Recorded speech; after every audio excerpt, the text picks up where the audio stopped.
Living in Appalachia is rough. We deal with violence, gun violence, assault, sexual assault, and rape. And these are things that may be talked about within our podcast. And we just want to let you know, viewer and listener discretion is advised. We live in some of the oldest mountains in the world. Stolen land, stolen again to create the extraction state. We are real people talking about real things in a real way. This is Appalachian Livin.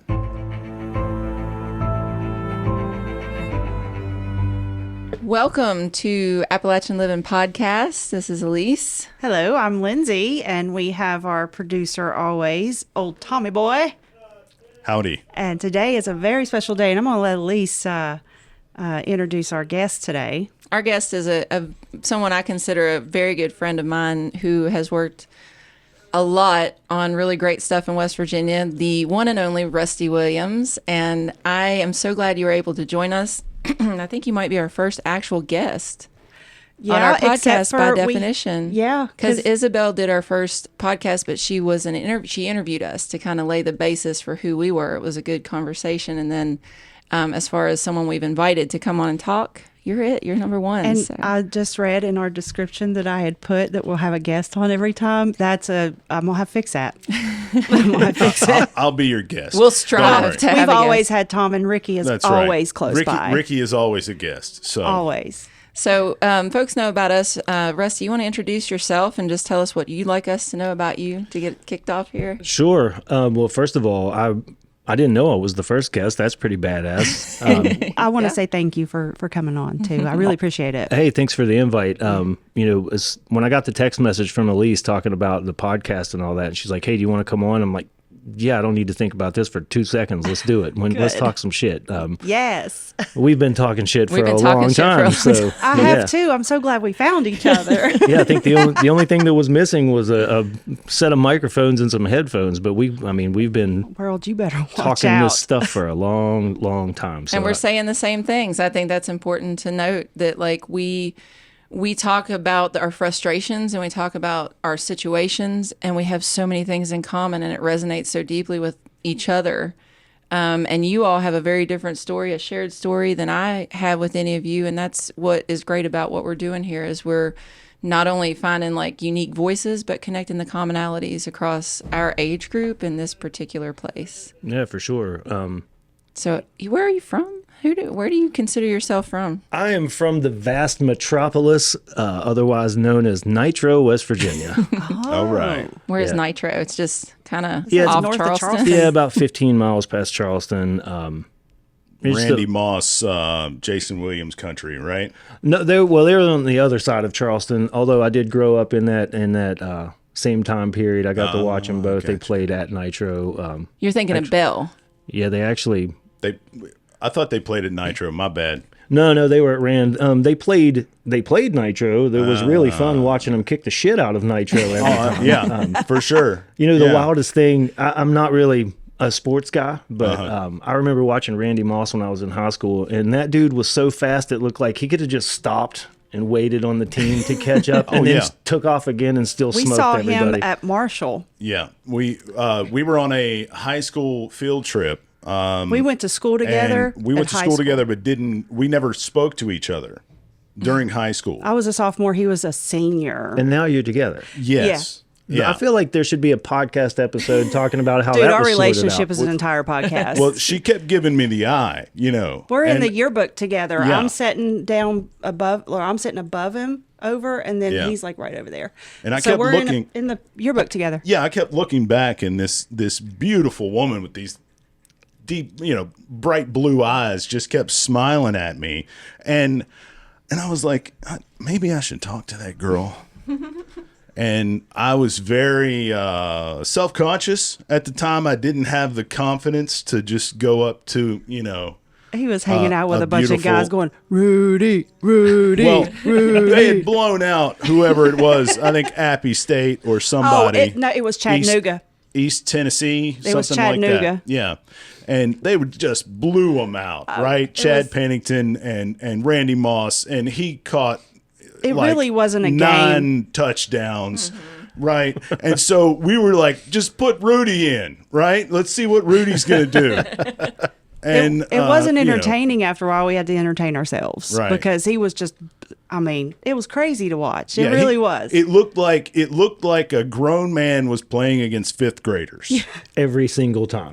I mean, no matter who it was. It was wild, the wildest thing I've ever seen. But I digress. Right. We're not anyhow. we're not a sports show.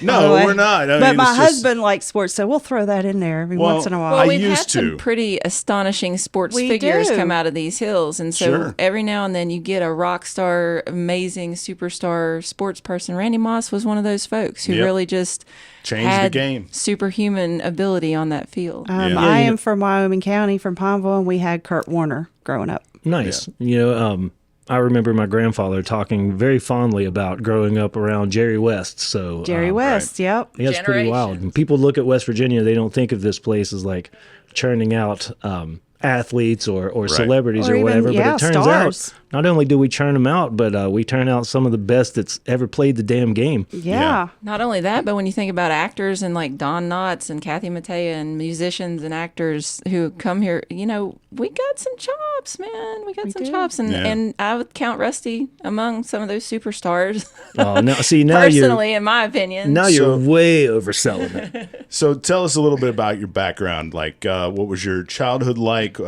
Did you go to school? You know, give us the Synopsis. story of your life in about I don't know. Take as long as you want, man. We got all day. I got all day until this kid's ready to go. You know. You know, it's really weird. I don't remember where I came from. I know I crashed a spaceship somewhere in the hills behind the house I grew up in.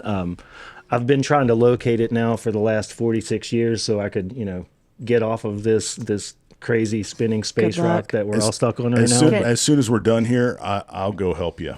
You know, If you Okay. take us with you, we'll I'd help. like- it's been a long time, but I feel like I could still fly the thing. Yeah, let's do it. I'll he's a figure it drone out.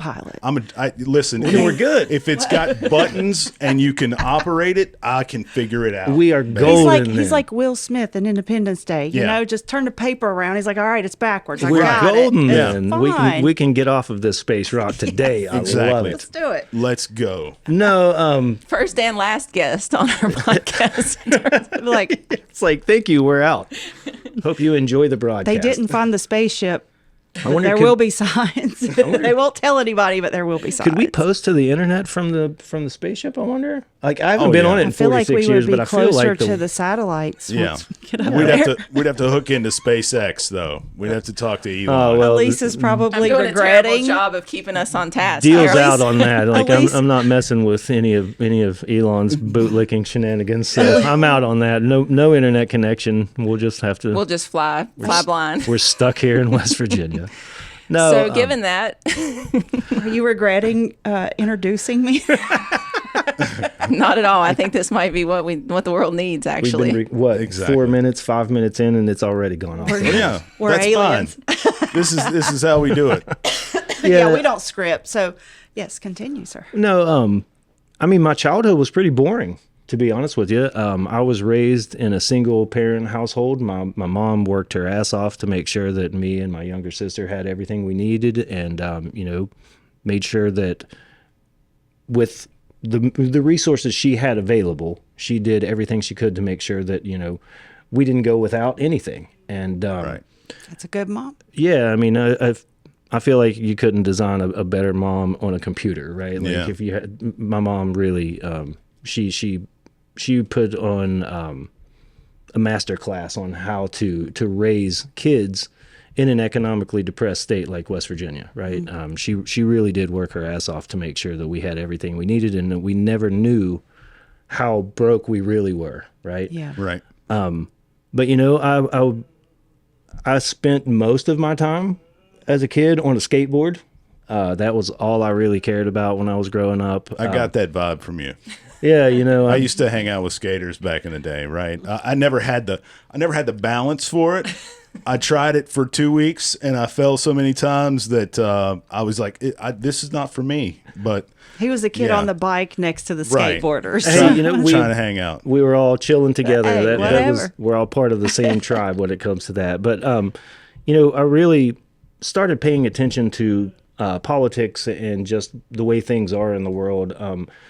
And I think the catalyst to that, I remember one morning, it was like 3 a.m. and I got up and I could hear my mom crying, right? And she was sitting at the kitchen table with a stack of bills and an old school adding machine, right? Like doing her thing, sorting it all out. And that was the first time I was like, oh shit, maybe things aren't as awesome, as she's presenting. Seeing my mom cry the first time was when I felt that too. Yeah, I mean, it was heartbreaking, right? And but my mom, she's always been very honest and open with me. And when I walked in to check on her, I was in the 3rd grade. I'll never forget it. I was going to ask you how old you were. Yeah, 3rd grade. We had just moved to Poca, West Virginia. It's my parents got divorced when I was really little, and we finally got into this nice apartment in Poca. It was really foreign, because kids there weren't like me, right? Like, I mean, I showed up to 3rd grade in like a Metallica t-shirt with my skateboard, right? And that wasn't the vibe back then, right? So, I mean, my mom and my sister, that network, our family, that's what we had. And to see her heartbroken like that over something as trivial as money, right? Like, really kind of broke my heart. And when I asked her what was up, she walked me into the bathroom where we had this full-length mirror. And she got down to my level and looked in the mirror and she said, "What do you see?" And I was really confused. I was like, "I see us, like you and me. What's up? What am I supposed to see?" She was like, "I want you to think about this. Those people in the mirror, that's all you got. That's who you got to count on. If you want to get something in this world, you count on that person in the mirror to get it for you, because nobody's going to hand you a damn thing." Truth. And I mean, it was a heavy lesson as a 3rd grade It kid. is. But I'm so grateful that she instilled that in me at such a young age, because I've always been that way. If I want something in the world, I'll go get it. If it takes a year, if it takes 5 years, if it takes a decade, cool. Let's go do the damn I thing. think the younger you learn that, the easier it'll be. For sure. Because if you learn that older, that's because you've been burned how many times. For sure. Learning that young is that's From my helpful. personal experience hearing that story, I imagine that woman and how many people have let her down. That's what I was thinking. And now she's got this boy who she needs to teach and understand that you're it. Mm-hmm. You're it. And I have an 8-year-old son. He'll be 8 in May. And, we've talked about as you grow and learn, things hit you differently. Like that story, I'm sure I knew that story from when we met many years ago, but now I hear it differently because I didn't have a son when we met all those years ago, and now I do. Mm-hmm. And when you have to look at a child and say, shit's tough, it's in some situations the best possible thing you can do for them. For sure. And I'm right there with you. I've got a 9-year-old, and you want to protect them from everything. Right? Like you want to make sure that everything is good and happy and rainbows, but that's not reality, right? That's not life. Especially nowadays, I'm a big believer that in the time of dragons, it's our responsibility to raise dragon slayers, and that's what I'm trying to do. Amen. I think in this time, you're not going to be able to keep that kind of information away from kids the way that they were able to keep things from us when we were growing up. I'm glad you said that. How old are you, Rusty? Because I think it's important for context. I'll be 47 this year. 47, so you're the same age as us, basically. I'm 44. I'll be 46 here in a couple weeks. And so I'm the old guy in the room. Just by Just a a little bit. by a little bit. So, I'm not trying to make this about me, because a lot of people take this the wrong way. Like when somebody tells a story and I've had a similar experience, I try to tell that story, right? Sure. And I think a lot of people take that as this guy's trying to make this conversation about him. But I think it's showing commonalities. Right. And I think, I got a little taste of, being at home with a single mother, because when I was 10 years old, my father stood up from the dinner table and said, you all are too perfect, with tears in his eyes, and he left, right? When I was 10 years old. And so my mother had I think a 10th grade education. She got pregnant, I think, when she was about 16 with my older brother, which my father was not his biological father, but he raised him. And my brother was much older. He was 15 years older than I was.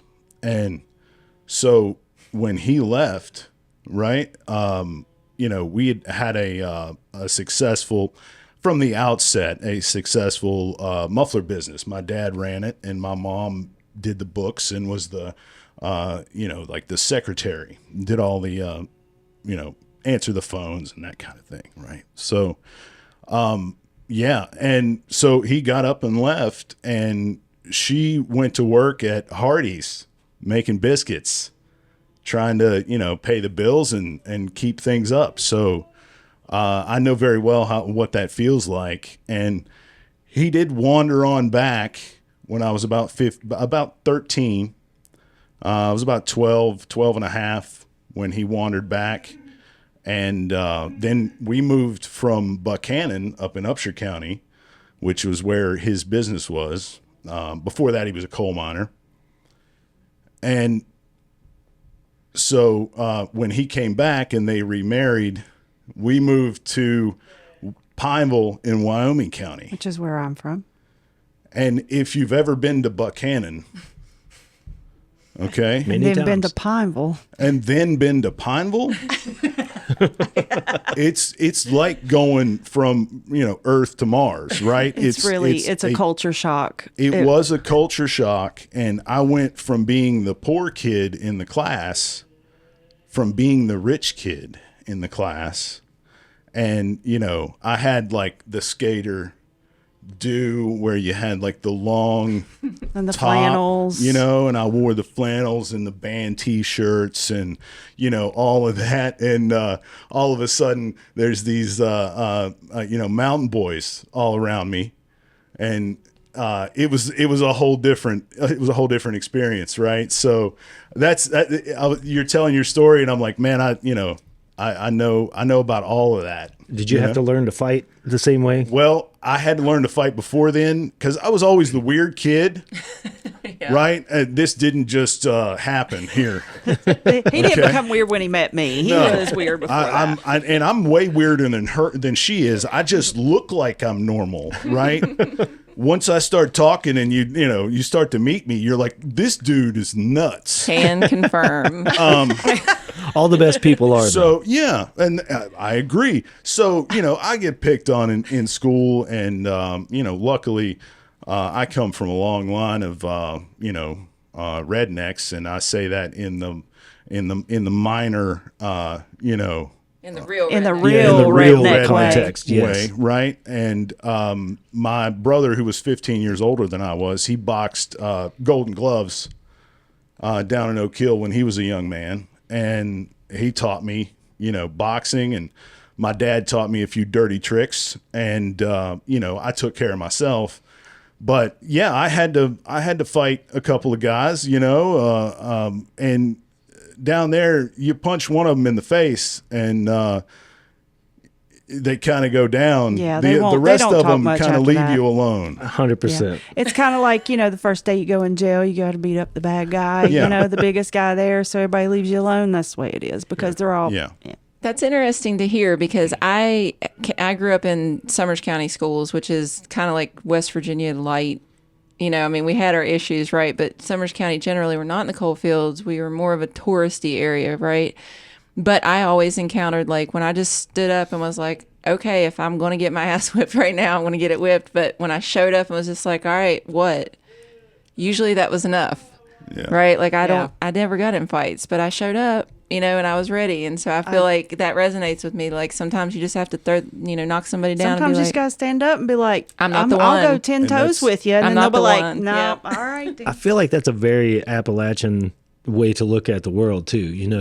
I moved to California and lived out there briefly. Oh wow, and, that's talk about culture shock. It wasn't though. Really? I expected it to be culture shock, And Where in California? Where? Yeah, what I part? moved to San Francisco. I went there to visit. She's it would an be ex. from Pineville, West Virginia. That would be Oh, a yeah. culture shock Yeah. for Well, me. So I'm sure yeah. for most people it probably would have been culture Yeah. shock, but I don't know, for some reason I went there for a week. I was supposed to be there on a week's vacation, and I liked the place so much I canceled my flight and just stayed. All right. I have never been anywhere that I felt that comfortable that quickly. And I Wow. think it was because we'd gone to a restaurant the first day I was there, and I was just sitting there eating my food, and I'm listening to all these conversations happening around me, and they're all happening in different languages. And I'm just looking around like, this is the way it's supposed to be, Yeah, right? beautiful. Like, yeah, I mean, it felt like people got along better in San Francisco than any place I'd ever been, and I wanted that, right? Yeah. Like because like you said, I mean, I grew up the same way. I was always the outcast, right? Like I wasn't into sports. So, I mean, people had shit to say about that, right? Like I wasn't I wasn't the one that was going out chasing girls all weekends, when in high school. I didn't have any confidence. That wasn't my intention. I wanted to ride my skateboard and play my guitar and be left alone, right? But it's not a bad thing at all, but they make you feel like that's a bad thing when you're growing up because you're not, out doing whatever everybody else is doing. right, and I didn't drink, I didn't party, I didn't do any of those things. So it's like literally all the things that my peer group were laser focused on, I could not have possibly cared less about. I actually was focused on, and I think a lot of this had to do with the music that I liked. I credit, people ask all the time, how did you get radicalized, right? Like, because I'm considered to be a pretty radical person in my peer group, right? Like, I'm so far to the left, I really like to go to the range and shoot guns frequently, right? Yes. That's where I fall on the political spectrum. There you go. But Yeah. I got into I'll never forget this as long as I live. Music is really what radicalized me and shaped the way that I look at this world. And I think my uncle is probably the one responsible for that. We were at his house for a cookout. I was like, it was around the same period of time, third grade or whatever. And I was listening to some Poison cassette, right? In a Walkman. He comes in and he's like, "What are you listening to?" And I pulled it out. It's like Poison, Look What the Cat Dragged In. And his face immediately looked like someone shit in the floor. Right?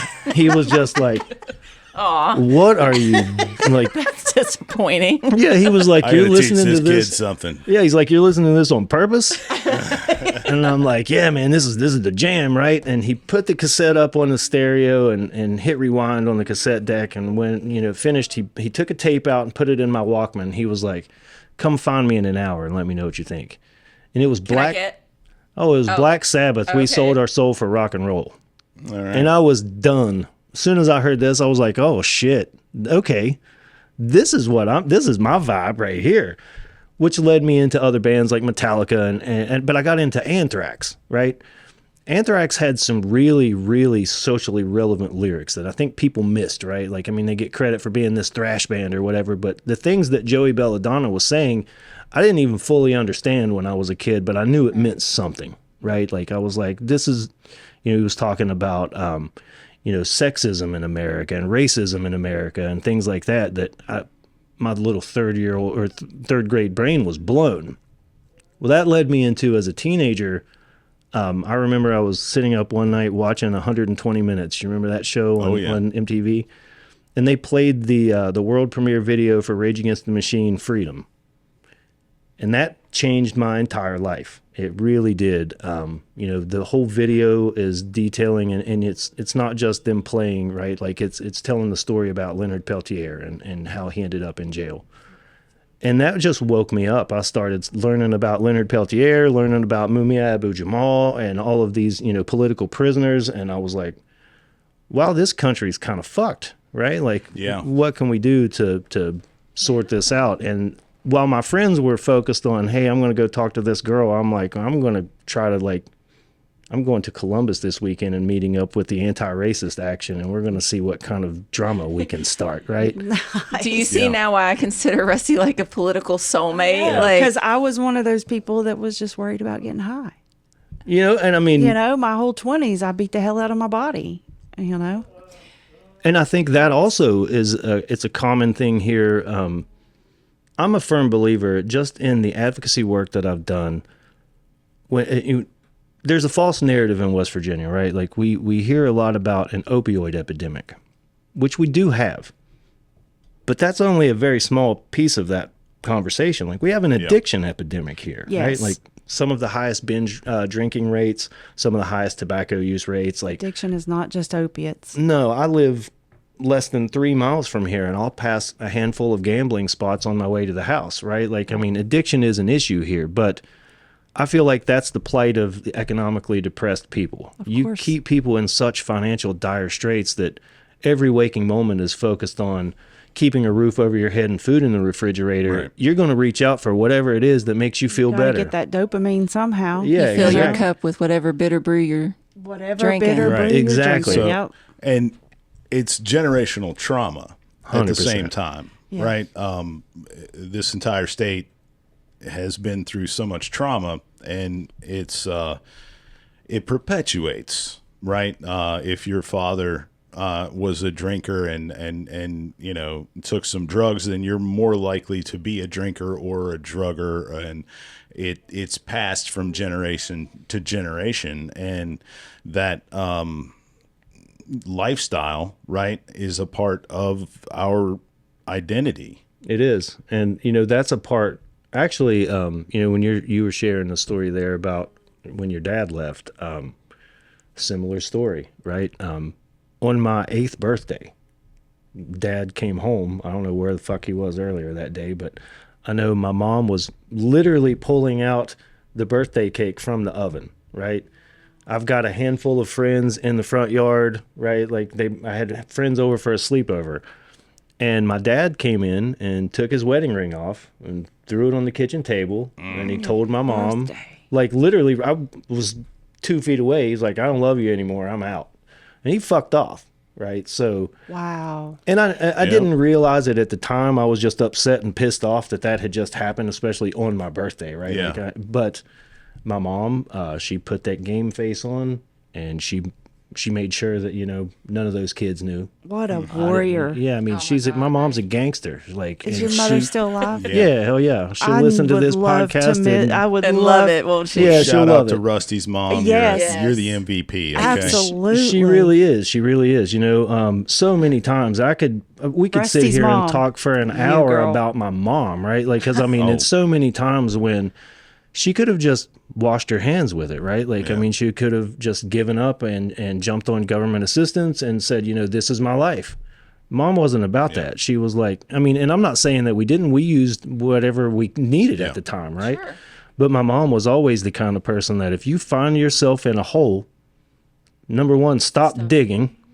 And number two, figure out how to get your ass out of that hole. And use whatever you can. Whatever you can. Whatever right? you can, whatever resources you have at your disposal, you use. Yeah, so that's how she was, right? But I know that, like, now that I'm older and I understand, you know, the dynamics of addiction and all, my dad's an alcoholic, and, you know, that addiction basically, and I'm not going to say that, you know, that's responsible. Ultimately, he's a grown ass adult. You're responsible for the controls your decisions you life. make, but it controlled his life, and it ultimately ruined it, right? Yeah. So I saw that from a very early age. And one thing, when I was very little, I was like, you know what? I don't know where I'm going in this world or what's going to happen, but I'm not going down that path, right? So I feel like I have done a tremendous amount of work just, you know, in the 46 years I've been here to break that generational curse. Because, you know, if you ever see me with a glass of alcohol in my hand, either 1,000 things have gone wrong or somebody asked me to hold their drink while they went to the bathroom or some shit. I promise you it's not mine, right? Like I've just never wanted any part of that. But yeah, it's like, that's not just, you're not the first person that I've talked with about this that's had similar stories. And those generational traumas and generational curses are so prevalent here in Appalachia. And I think a lot of it has to do with the fact that, I mean, we've just been beat down Right. by every entity that's ever come in here and said, we're going to do this to help. We're going to, they've never really done that. They've always exploited us for everything we got and send the resources right out the door and left us to pick the pieces up. Right. Yep. And, Yeah. you know, I think that's That's why we're dealing with the addiction always epidemic been that that we're way. dealing with. And Yeah. I had to do a lot of work personally to break that curse as well. You know, I wasn't as disciplined and good as you were, and I wish I had. Right, I saw a picture of myself maybe 15 years ago yesterday, and I was so angry at that person. It was hard to look at those photos. I was so angry at that person because it's not at all who I am today. And I tell people that I had to kill my former self because he didn't serve me. And, you know, that's just what you have to do. And either you do that work or you lean into that generational trauma and the Band-Aids and the crutches that your father and his father and maybe their mother you know, fell into. And it's just an interesting thing, and I hope that some West Virginians here are waking up from this trauma and trying to do the work, and you know, I'm one of them, right? And I had a similar experience. I had a friend of mine when I was shortly after my dad left. He was a kid of mixed race, right? And I think he had heard my dad say something one time, overheard. And he, you know, my dad is not really this way these days, right? But he had different ideas back then, and he was a different man. And I want to let everybody know that he did that work. He did. My dad is That's incredible. My dad is wonderful, a yeah. totally different person than he was when I was 10. Good for him. And He's like my second father. he's he's a amazing fantastic guy. He, you know, I love my dad more than anything. He's going through chemo, and I shaved my head Yeah. for dad. And I need to call him, but person. Speaking of dad, he my friend handed me 2 cassette tapes, and they were 2 Public Enemy albums. Yes. And it was Fear of a Black Planet and Apocalypse 91, The Enemy Strikes Black, right? And I heard songs like Don't Trust It that talk about, you know, the hundreds of years that, you know, slaves were brought to America, and how, you know, then, you know, these things perpetuate.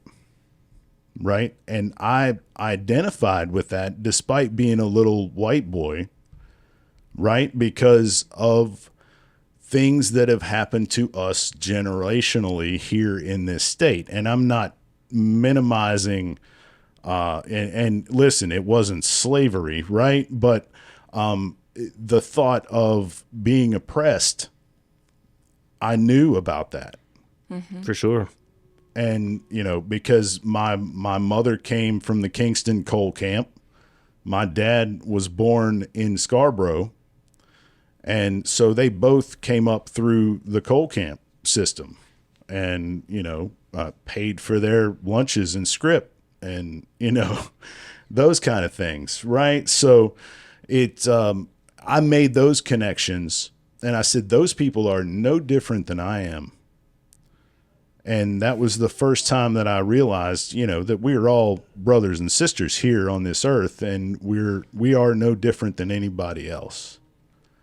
And everybody deserves the American dream to be alive and free and able to express themselves and be successful and be happy. And We're all- pursue their In the happiness, pursuit right? of happiness. we're all I swear humans. there's so much of our stories overlap. Public Enemy is another Your artist parallel that really, lives are really It's starting to kind of- freak Yeah, me out a it's little really bit. weird. It's freaking me out too. You know, I had those same records when I was a kid. I still listen to them today. As a matter of fact, the reason that I have not deleted the app, the dumpster fire formerly known as Twitter, off of my phone. Yeah. Chuck D follows me on Twitter, and You can't let it go. I can't let it go. What was it? I almost wore my fantastic. Bismarcky shirt today. Yeah. When Hey, I baby boy. when I got the notification that Chuck D had followed me, I mean, I almost passed out. I was like, "Are you kidding me?" Yeah. I mean, Chuck D, that's the man. It's a big deal. That is the man. Chuck D played a huge role in shaping the way I look at this world. Yeah, for sure. For the same reason, like I didn't have that same world experience that they were talking about, but I understood oppression and Right. and just being able to connect. I mean, to me, Public Enemy, you don't get much better than No. Public Enemy. And by the time I get to Arizona, Oh my God. is one of my favorite all-time songs. Yes. Neither party is mine, not the jackass or the elephant. Oh yeah. And I'm I'm on one mission to still, get a politician to honor Yeah. that he's a goner. By the Yeah. time I get to Arizona, Yeah. I just got to say, I'm gonna interrupt because I've got a limited time on my phone video wise. But what just happened here is so amazing, and Are we best friends? I believe so. You want to go practice karate in the Let's garage? go. I think though it just Call shows me dragon.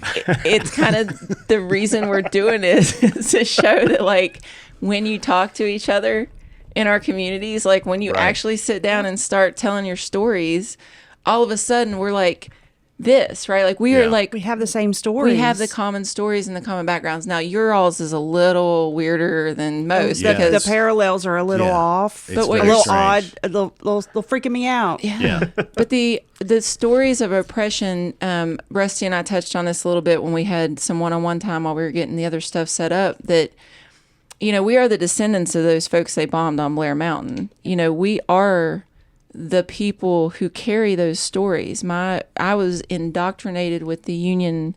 My dad, I knew what Blair Mountain was before I knew what four-wheel drive was. And I grew up in the mountains, and you know what four-wheel drive is when you grow up in the mountains, right?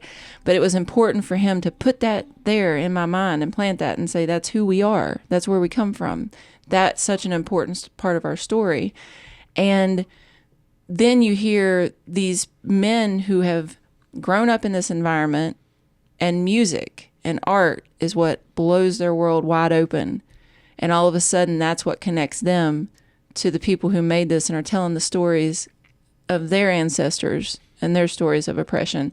So I'm just amazed that, what I'm hearing, the layers and overlapping of commonality, and then to find that much commonality in two people is a little weird, but that's just how it works with Rusty. Welcome to Rusty Williams, ladies and gentlemen. It's just the magic that is. I know. And then speaking did- of commonalities, me and him have commonalities now. When did you get back to West Virginia, though? Because if you were in California as a young man, right? Well, I moved out there in 2003, and I was back in 2007. Yeah, I was only there for 4 years. But so. enough to, recognize that felt good. What brought you back? A family. My sister had her first kid, and I didn't like listening to and watching my nephew grow up over the internet. I tried like hell to talk my family into moving to California. They weren't receptive to that idea, unfortunately.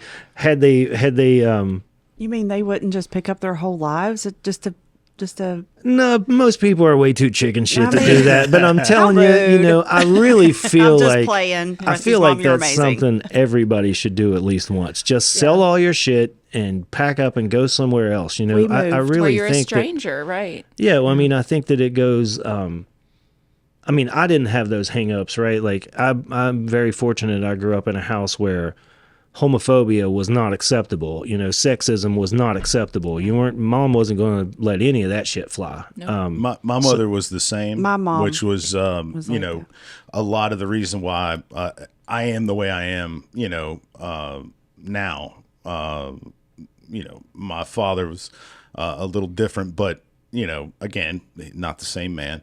My mom spent time in Detroit she listened to and New Motown Jersey, and- Yeah. she lived in Detroit for a while with my brother when he was little, and he went to school. His kindergarten And I was think in it's Detroit. going to and- different places. For You sure. know, Yeah. we moved to Florida. And we were looking at the photos of us in Florida, and Ricky was in kindergarten and preschool. And we were looking around, we're like, we are the only white people around. Yeah. You know? You know, and that experience, that is what is missing Yeah. from so many people here. My job, I was the only white girl, and I was a case manager at a juvenile detention center.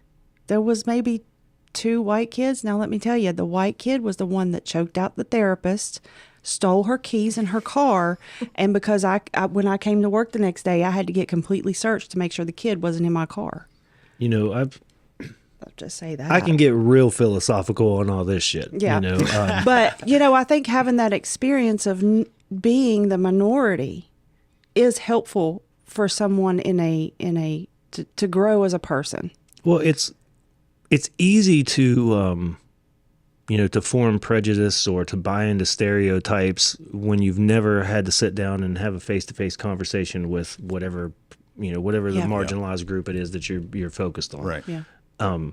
It's hard to hate somebody that's sitting across the table from you, opening up and sharing their human experience with you, right? Yeah. No matter how foreign it may be. And I think we're seeing that right now, you know, with all of the attacks on the transgender community, you know, which to me flies counter to everything we are as West Virginians. I think so too. You know, it's absolute sir. bullshit. But I think that, you know, a lot of these folks, they've never sat down and had a conversation with a transgender don't even person. They know. have no idea what that world experience And they is may like. not even know if they had. You know, Exactly. and I saw it in real time. Like I saw this happen. You know, I'm the advocacy director at the ACLU of West Virginia, right? So I'm engaged in this work. This is what I do for a living. And last year, during our legislative lobby day, one of our organizers brought a group of transgender youth. I think they were mostly college students, and these kids were freaked out, right? Like they're in this arena where they've just been constantly attacked, right? Mm-hmm. But I have to give them all the credit in the world because they wanted to engage lawmakers. They wanted to have these conversations. So I was asked, hey, can you set up some meetings? And, you know, it's kind of hard to set up a meeting within minutes, right?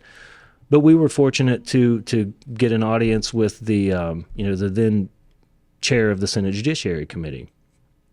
And I watched this man's mind change. I watched it happen in real time. We sat in his office for about an hour, and these students shared their experiences and what they had dealt with, you know, as high school students, and the discrimination that they had faced here in West Virginia.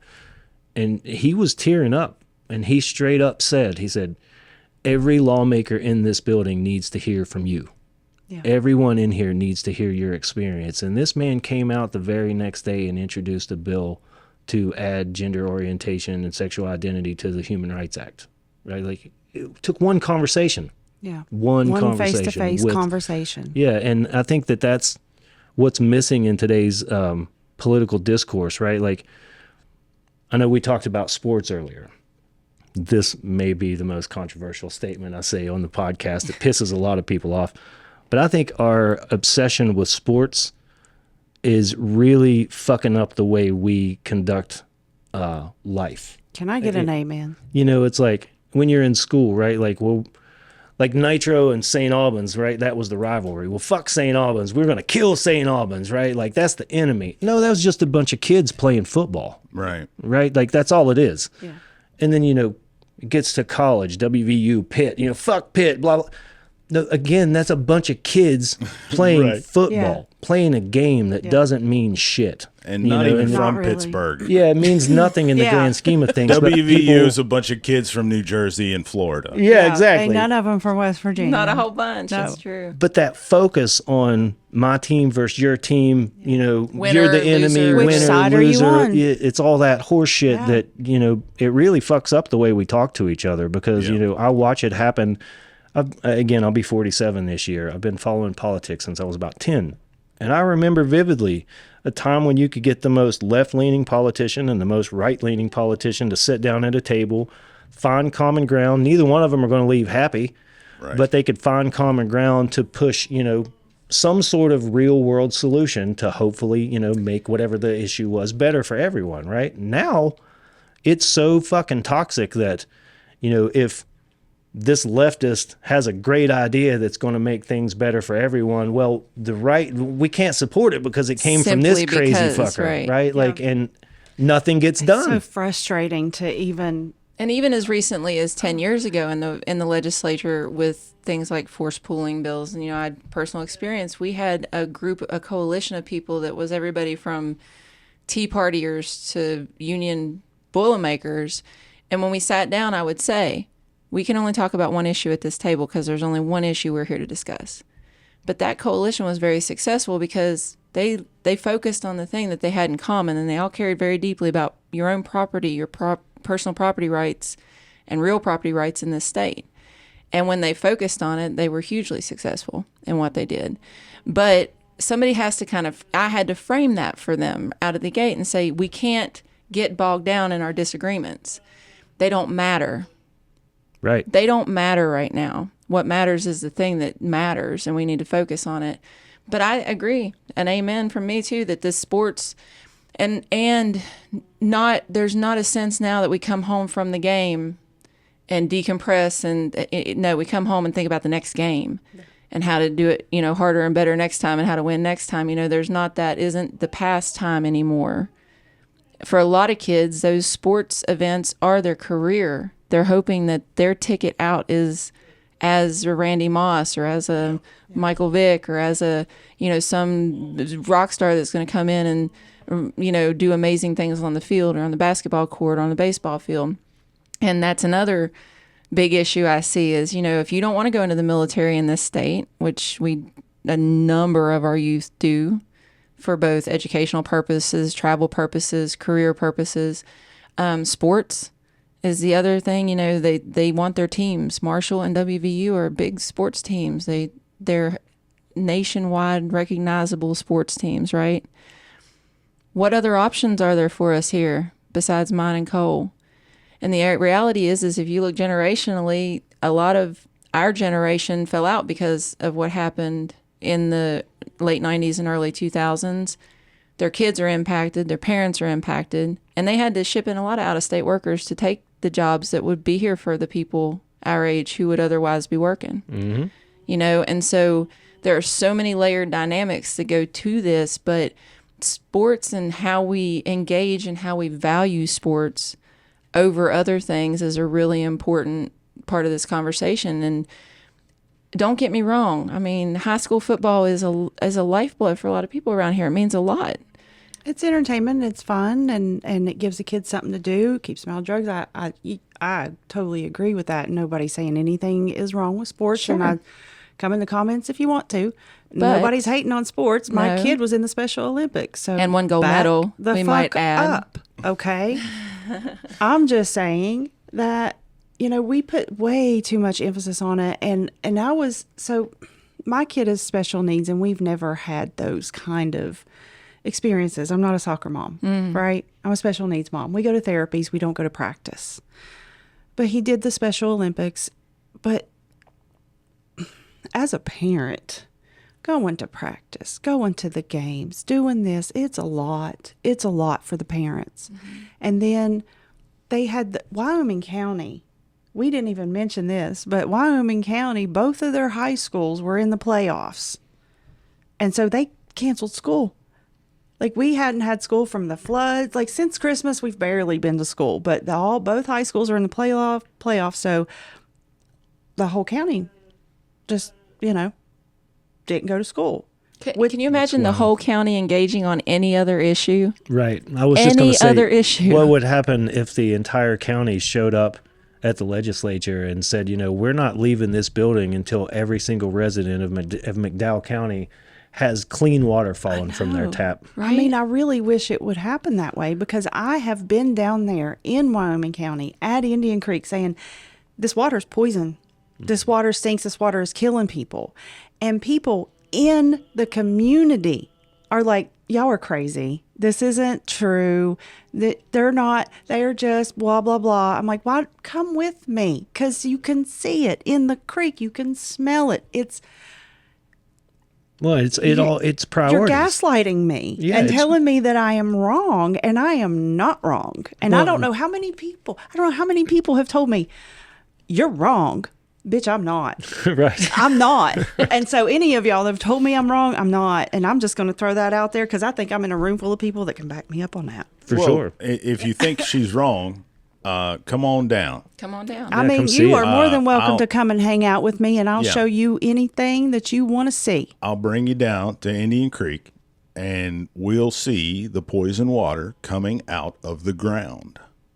Yeah, and and Simple. that's a common thread throughout the state, right? Like I grew up right down yonder in the heart of Chemical Valley, right? Right. Like that's where I'm from. Yeah. Yes. And when I was diagnosed with cancer and was going through all that shit, after my ride was over, they thought the cancer had spread to my lungs, right? So they sent me to he's actually Senator Takubo, serves in the legislature as my pulmonologist, and they found nodules in both lungs, and I'm panicking, right? Like, well, that's not good. So testicular cancer doubles in size every 7 to 10 days when it's growing.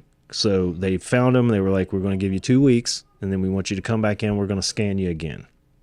So I went back in, 2 weeks, terrified, right?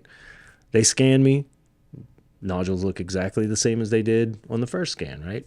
So my doctor's like, nothing to worry about.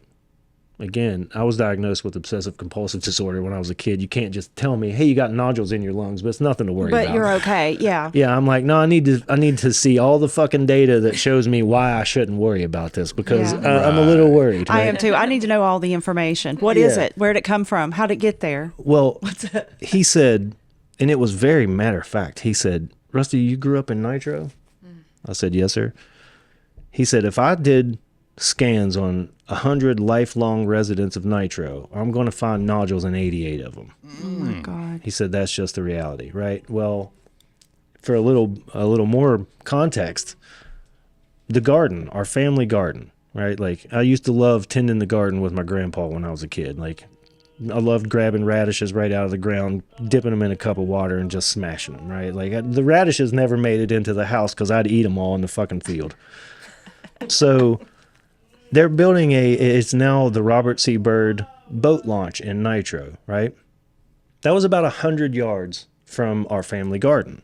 Well, when they start clearing this land and preparing everything, to go in and do the thing and build the boat launch, they had found that Monsanto, who, used to have their headquarters in Nitro, had buried so many barrels of chemicals over there that it took the Army Corps of Engineers like 2 years to clean the site before they could finish the project. That was 100 yards from the family garden, right? Like, so, when people are like, oh my God. I really Well, want to does just cancer- bang my does that head on run this in your table family? right now. Does cancer run in your family? Yeah, and I'm Yeah, it runs in my "Ugh." whole neighborhood. Yeah, I'm like, I don't know if it runs through the family, but it definitely runs through the fucking garden. Yeah. Right. So, I mean. And so you it's- can't even feed yourself. Yeah, there's no escaping it. And that's what has scared me because I want to build a food forest where I'm at. And I'm not where it is. I'm about 2 miles upstream. Let me just point out, you're not where the poison water is coming out of the ground right, Right, I'm there. 2 miles but upstream you are from it. right below a mountaintop removal coal mine And and, a brand new road road. project. Yeah. Right. A part of the They are. Coalfields Expressway. When I go to your house, I'm in it. So don't say you ain't in it. 'Cause Please explain where I am because to me that's my home, and I'm just like, oh, You don't well, see it as hey, I it's see not it. coming through my faucets, so Right. I'm a lucky one. You're Right. in it. But I Right. am right. I can hear the explosions. I feel my house shake. I drive my kid to school and I smell it because it's on the way. It's a mile from my house. Yeah. And if And- you're downwind, you can smell it at the house. If the wind's coming this way, Yeah. you can smell it. yeah. And I've always been worried. I'm like, is this going to be seeping into my garden? Am I trying to be healthy in my garden, but yet killing myself at the same time? And that's always worried me, but I'm still going to be growing food. That's the only thing I know to do. Yeah, I mean, and I think Got that's 5 minutes of camera on this camera. Okay. Now, you were diagnosed with testicular cancer. Mm-hmm. How old? I was 33. How did Actually- you find out? I woke up on Mother's Day in 2012. Boy, you are just all on like the special days, like the Oh, yeah. holidays, the birthdays. I You win don't have the a- award for all time. Watch out for this kid on Christmas. I definitely Aren't you should- born on Halloween? I mean, really? No. Close, though. Close to Halloween. My hot water heater bust on Halloween one Well, time. fun fact about that, I wasn't born on Halloween, but when my mom and dad got married, my mom said that she was going to wait 4 years to have a kid, and I was born on their 4th wedding anniversary. So not Halloween, but fucking weird anyways. Pretty close. Yeah, but no, I woke up on Mother's Day in 2012 in the most excruciating pain I'd ever been in my life. Like, I literally felt like somebody had stomped me in my sleep. You hadn't felt anything before that. No pain. No, I mean, I was tattooing for a living at the time, so I mean, I was used to sitting in a chair for hours a day. Right. No pain, no issues whatsoever. And I woke up. I mean, I couldn't walk. So I tried to play it off, right? Like I went to my mom's house for Mother's Day dinner, and I was trying to just, be the big dude and not project what I was feeling. And Right. Be strong for mama. yeah, she's Because she was strong way for too you. savvy. Her emotional intelligence is way I'm too sure high for she that saw bullshit. your face and what as soon as you Yeah, so I had walked out at the time. I was still smoking cigarettes, and I had walked out on the deck to smoke, and she came out. She's like, "What's wrong with you today?" I bet she knew as soon as she saw your face. Yeah, she knew immediately. She was like, "I know you're trying to cover something." She was like, "Are you okay?" And I was like, "Not really. Like I'm in a lot of pain. It's a struggle to stand here." And she's like, "You need to go to the hospital." I didn't have insurance. I was like, "I don't want to go to the hospital. I want to end up paying a bill for the next 6 months, that I can't afford." You were 37? I was 33. 33. So Yeah. this was over 10 years ago? Yeah, this was 2012. This was Okay. before the, this all happened before the first tiers of the Affordable Care Act had been implemented, so Yes. they could still discriminate against you for having pre-existing conditions and all remember those all things. that, So, she told me, she's like, "All I want for Mother's Day is for you to go to the emergency room." I'm like, "Well, fuck, now I have to go." Now you have to go. You Yeah. can't say no to mama. Yeah, so I go, and within an hour of checking in there, they the hospitalist came out and said it was real.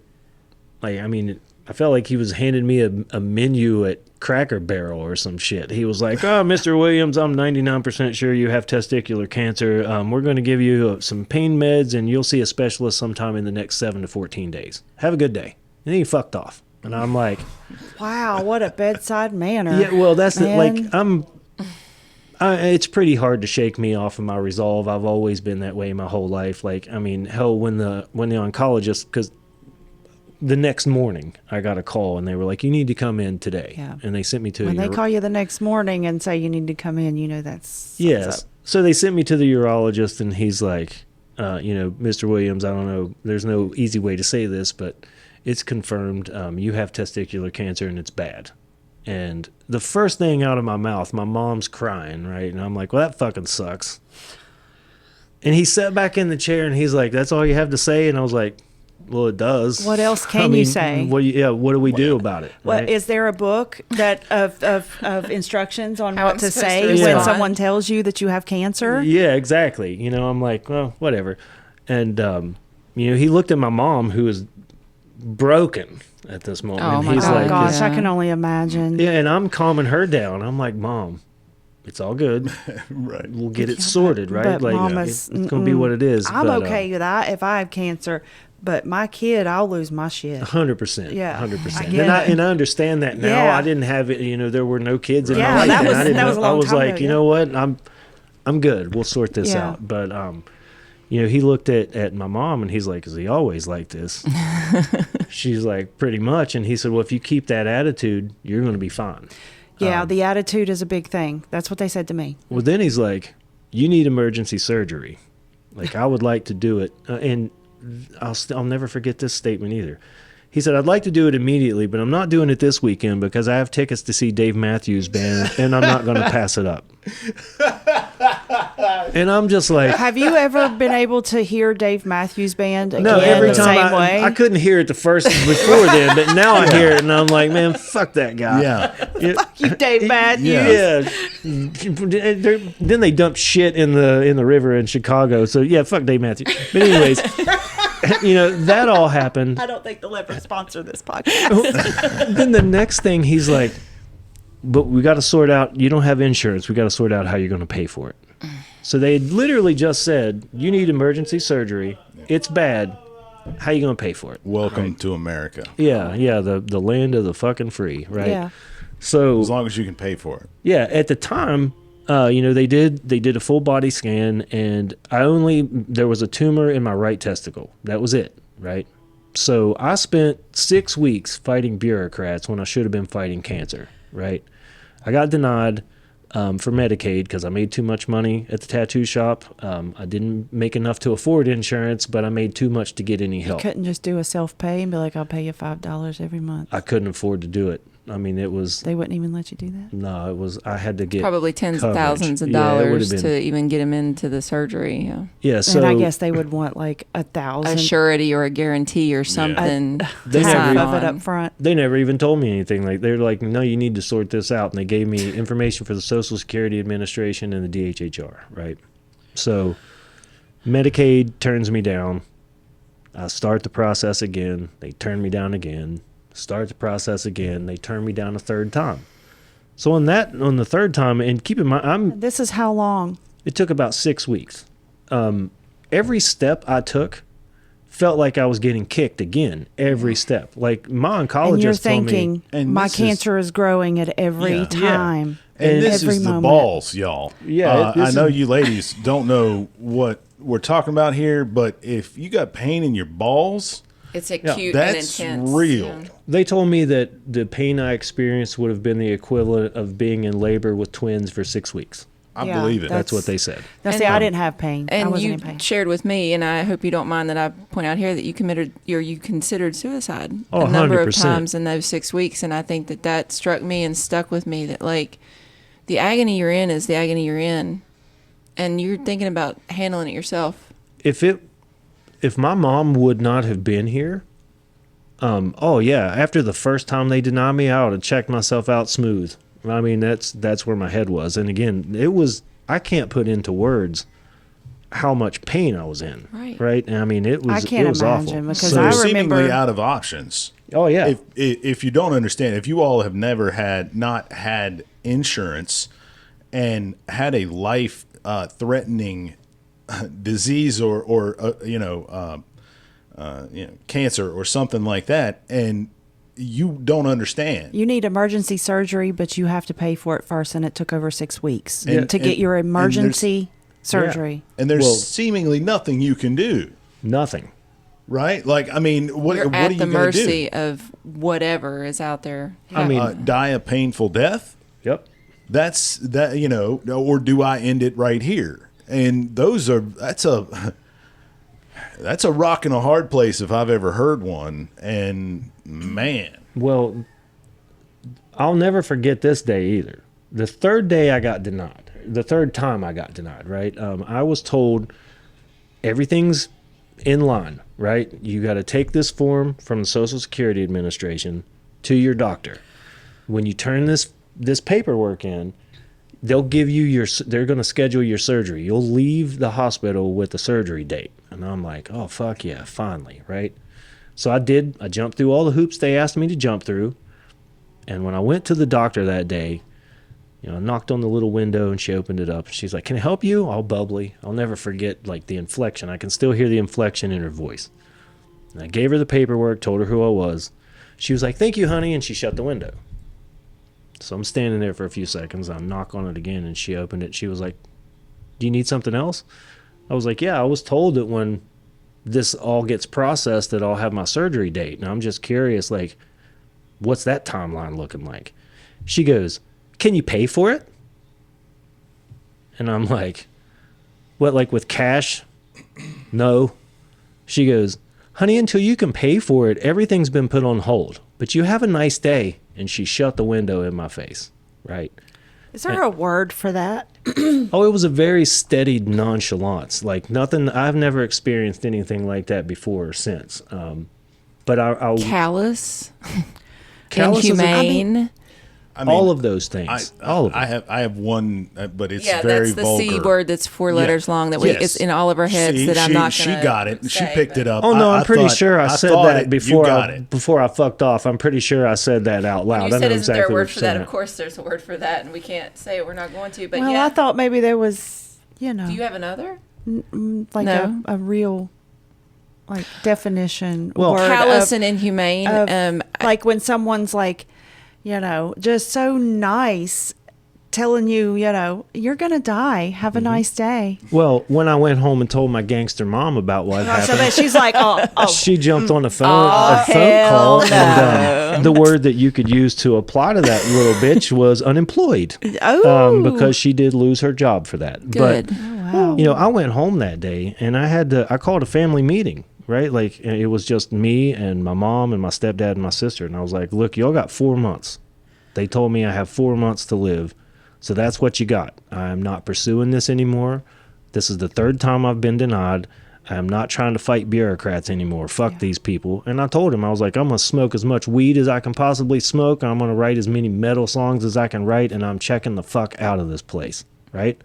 Peace. Again, At 33. my gangster mom wasn't having any part of Mom that. ain't gonna let you go that easy. Well, she kept making calls, and turns out we had a good friend who worked at the DHHR who was trying to help us, and she pointed us in the direction of the West Virginia Tiger Morton Catastrophic Illness Commission. And within a week of contacting them, my surgery was scheduled, and I had Medicaid coverage. Wow. Those people saved my fucking life, and I don't mean to go off on a tangent, but No, please. 2 years ago in the legislative session, the Catastrophic Illness Commission had typically operated annually with a budget of $1 million, and they cut their budget by 90%. So now that entity is running on a $100,000 a year budget.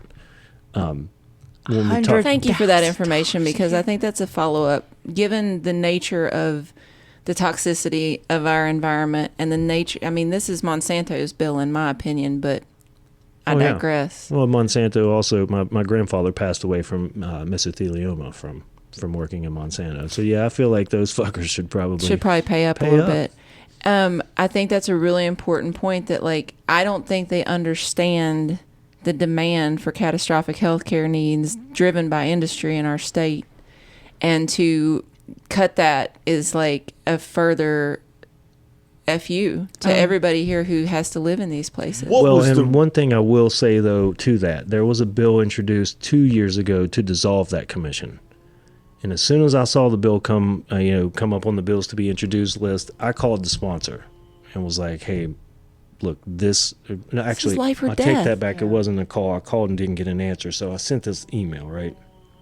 And he and I have had a good working relationship for years. I was like, look, dude, this entity saved my life, period. Like, I wouldn't be here without him.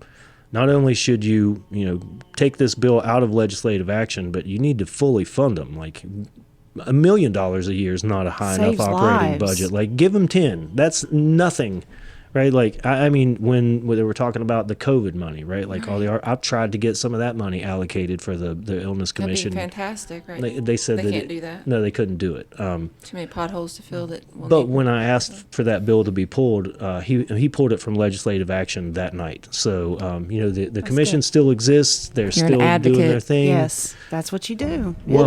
What was the rationale to cut the funding for this program? He told me when I initially reached out, he responded immediately and was like, I am so sorry. I had no idea. He said I was under the understanding that this commission was already defunct. They weren't doing anything. And I was misinformation. Like, yeah, it was just bad information. He was operating under bad information. To get him to do what they wanted him to do. Right. Like, They we have needed this to fill mentality a budget hole of, somewhere else, so we're going to cut this, $900,000 out of this and stick it in this. Yeah. But I'm very grateful that he listened and pulled that from. So they're still helping people, but they don't get to operate at the level that they had previously. So anytime I get an opportunity to advocate for the Tiger Morton Catastrophic Illness Commission, I'm going to do it. Those people literally save lives every single day.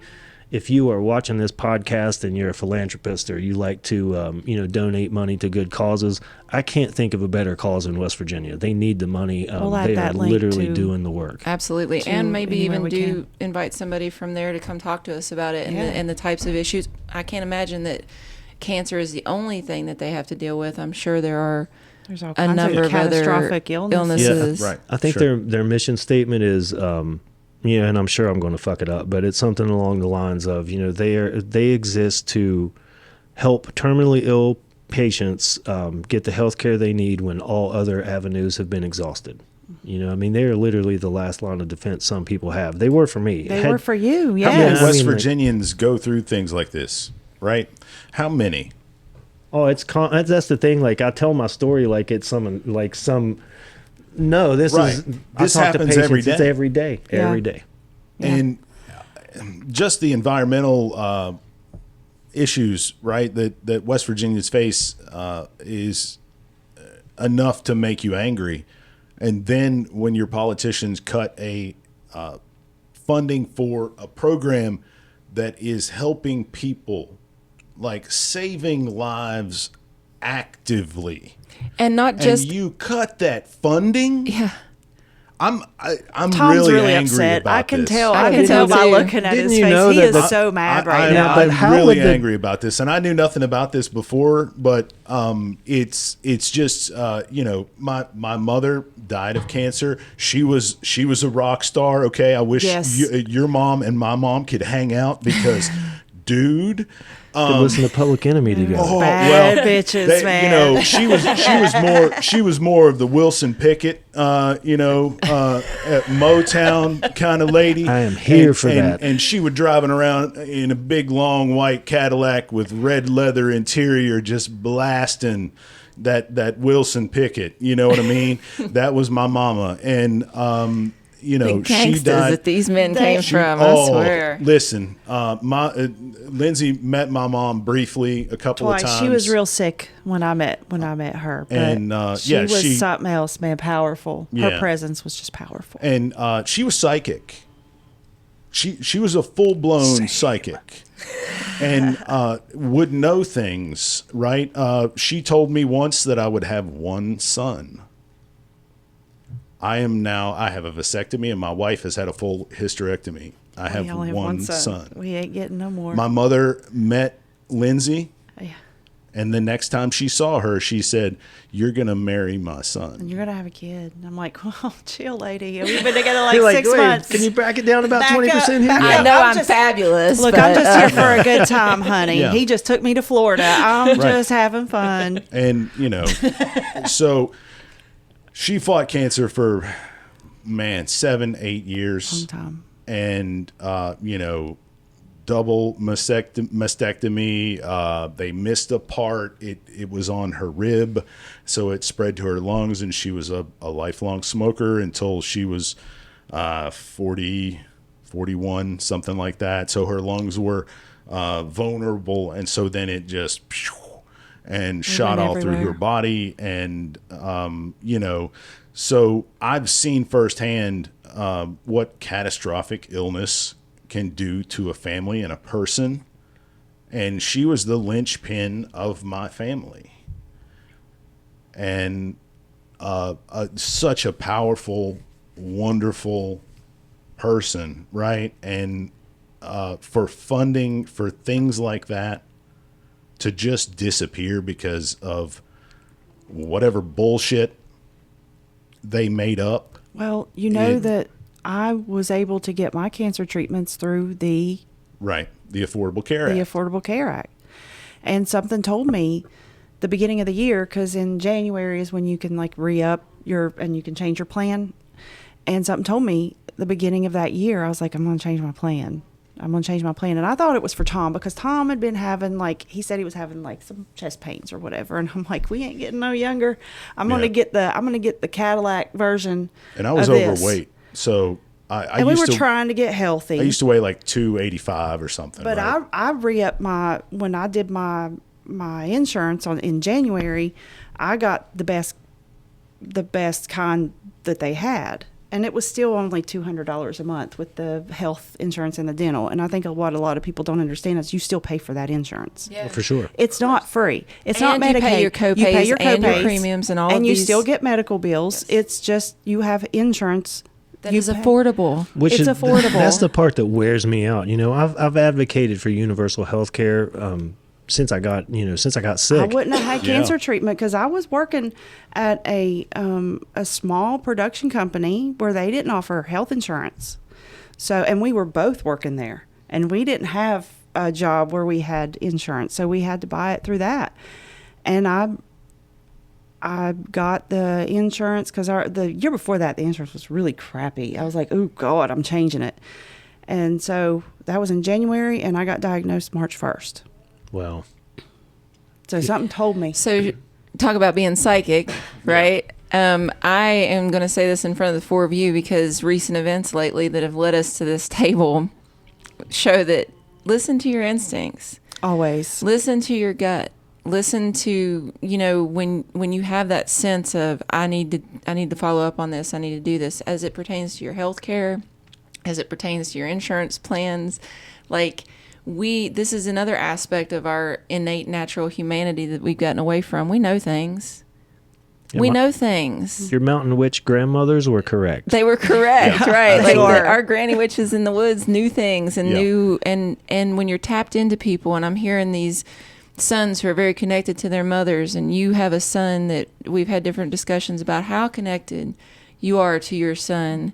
And I have a son. I hope he's that connected to me one day. I feel like we are. I always say our hearts are like puzzle pieces that are locked together no matter where we are. Mm-hmm. Our hearts are together, But I want to honor that too, that a big part of the reason we're in the position we're in is we've ignored that for a long time. We have. We've ignored our instincts and we we've did. ignored our gut feelings and we've ignored those I have a feeling moments, and I think we need to stop doing that, and we need to start honoring and saying how we know that's right is look at this, in this moment I knew I needed to make a different decision, and I did because it paid And I've off. been doing that recently. I've been telling myself, whatever my gut tells me, I'm just going to do it, and I'm just going to go with the flow, and I'm going to see where it leads me. And it hasn't steered me wrong yet, And if our elected politicians would listen to their guts and their hearts instead of their wallets. instead of rhetoric Yeah. and money and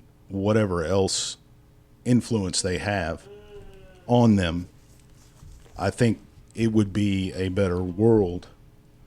Because how could you do that? How could you just write off multiple people's lives? It's out of sight, out of mind. It's just And a piece. It's just a piece of paper it's, for them. It's just a vote for them.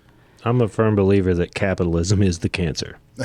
Like we could go on an entire podcast rant talk Well, and I'm kind of glad that you said that because I think that's a good place to stop. Because I think what it does is it gives us a jumping off point for next time. Yeah. Will you come talk to us again? 100%. Anytime. I'll talk to you all about anything, anytime. I'm man. an open book, and I love talking shit. I So just want to let's say do it. that, I do like, too. I appreciate, like, you've heard me every time I talk about Rusty. I just kind of like go like this. I'm like you just got to meet him and talk to him to understand. Like, it's kind of like y'all. I can't describe y'all, but y'all are as Appalachian as it gets, right? Like, you're just about as authentic as you come. And when I tell people, I'm like, no, you just got to meet him and talk to him and listen to him. I want this conversation to continue because I think even just this thing we've tapped onto here with this Tiger Morton catastrophic commission, I think that's a whole podcast in itself. not only that, but how do we drive attention to this and how do we drive funds to this? Because anything that has the word catastrophic in its title is relevant and meaningful for a reason. It's been created Sure. for a reason, right? And so given our catastrophic things that happen to us in this state, that's a word we use a lot, right? So I want to wrap us up today because I have hung out with this man. Literally, we carved a whole day out one time to just sit for 8 hours. I think we took a lunch break and talked all through lunch. Yeah, we could literally talk for a week. We could have gone on and on. And Well, we'll schedule another day. So you let, know? so let me ask something before we adjourn here. Have you heard the telepathy tapes? I've not. Okay. I wish you would. check him out. Do yourself a favor. and find the telepathy tapes on whatever podcast platform you use, and check it out and let me know what you think. Yeah, So we got 2 topics to circle back on next time. And thank you so much, Rusty. Yes. Thank you for your time. Thank you for and coming here or letting us come to you. Thank you for your time. Thank you for all your advocacy with everything, because a lot of work that you have done has really benefited me, because I got diagnosed with cancer in 2022 and I was able to get medical marijuana, and I did not have any pain pills during my chemotherapy, and I am a former opiate addict. That's amazing. I need to thank you personally, and I felt like I needed to do that, and thank you. Hey, I appreciate you sharing that. I really do. It's been a wild ride. It's important work, ride, you know, and very few people have the skills and the ability and the knowledge and the wherewithal and the determination and the ADHD and OCD to make it all happen, you know, but you happen to be one of them, and I'm proud to know you, and I'm grateful for this conversation. I'm looking forward to the next one. Yes. Right back at you. And I want to say thank you to all of you for creating this platform, right? These kind of stories, I know that, like, this has been kind of just like a loose conversation, right? That's what we are. And I appreciate this format. These are the stories I can't that, take you know, notes. Look at me. I opened my computer. And we stared at a pretty picture the I whole stared at time. this the whole time. I just look professional. I looked I'm at really the clock not. that's what I was using the computer for. I'm keeping my eye on the time. But see, and I thought both of you were looking at it because there was like some really important information all on notes there. about Rusty on here. So My whole like a big dossier Your on bio. my dumbass. all right, gentlemen, this is Appalachian Livin. This is getting This is how around we- talking, and we will continue this Yes. conversation. So Looking forward to the next time. Thank you very much. thank you. Thank Stay you. tuned. Appalachian Livin is sponsored in part by Wade Law Firm PLLC, Sage Stitch Finance Corporation, representing wisdom and mending what we already have, providing gap funds for resilient renovations. Appalachian Livin is also brought to you by Hope Money Coaching, rescuing you from financial chaos and leading you to a path of financial wellness. Minimalist Gym, helping men and women navigate their health and fitness without restrictive fad diets.